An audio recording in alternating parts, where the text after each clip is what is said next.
What most people don't realize is that you're not actually inconsistent and you're not procrastinating. You are just protecting yourself from disappointment. Maybe at some point in your business, you launched something and it flopped, or you had something that just didn't pan out the way that you wanted it to, or a client said no. You showed up fully and no one responded. Maybe you poured your heart into a post or something online and you got crickets. And it didn't just feel like a failed launch, it felt like a personal vendetta against you, basically. It almost felt like proof that your work doesn't really matter, that people don't really care. At least that's what your mind is telling you.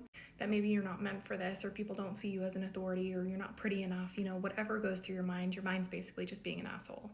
And so your subconscious did what it's wired to do, which is to protect you from trying again and maybe failing again, from more exposure that leads to maybe not getting the response that you want, from being put on the line and still maybe being met with crickets. So now you're doing everything that you possibly can to delay and to pull back and to not continue to show up because you're so afraid of that happening again. Maybe you're scrolling and saying, I'm just waiting to feel aligned before I show up. But what you're actually doing is just waiting to feel safe, or your subconscious is waiting for you to feel safe. And this isn't about discipline. This isn't about you being lazy. This isn't about you being unmotivated. This isn't about you having ADHD. This is a safety problem.